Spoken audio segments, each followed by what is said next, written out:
दोस्तों आप देख रहे हैं लालटेन भोजपुरी और आप लोगों का एक बार फिर से लालटेन भोजपुरी चैनल पर स्वागत है। अखिलेश कश्यप जी कल एक स्टोरी लगाए थे, उसके बारे में हम लोग बात करेंगे। उससे पहले आप लोगों को बता दें कि अक्षरा सिंह ऑफिशियल से आज एक गाना आया है। गाना का नाम है तेजपत्ता और बड़ा ही खूबसूरत साफ़ सुथरा गाना है और लिरिक्स का कंपैरिजन जो है वो बड़ा ही खूबसूरत है।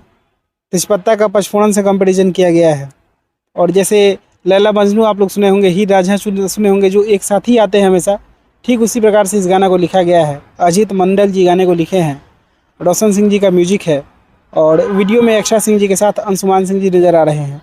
जाकर सुनिएगा, डिस्क्रिप्शन में मैं लिंक डाल दूंगा।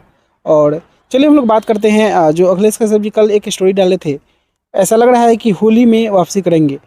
आप लोगों को पता होगा कि अन्नपूर्णा फिल्म से खेसारी लाल यादव के साथ अखिलेश कश्यप जी का गाना नहीं आ रहा है, लेकिन ऐसा लग रहा है कि इस बार होली में अन्नपूर्णा फिल्म से अखिलेश कश्यप जी के कलम से आप लोगों को गाना सुनने को मिलेगा खेसारी लाल यादव की आवाज़ में। तैयार रहिए, बड़ा ही खूबसूरत गाना होने वाला है अगर होगा भी तो। और उन्होंने स्टोरी में गाना भी टैग किया है, तो अपना ही लिखा हुआ गाना, होली का ही गाना टैग किया है। तो वेट कीजिए, थोड़ा सा देर से लौटेंगे लेकिन ज़बरदस्त लौटेंगे। बाकी अक्षर सिंह के गाने को आप लोग सुनिए। मैं मिलूंगा आप लोगों से नए वीडियो में, तब तक के लिए जय हिंद, जय भोजपुरी।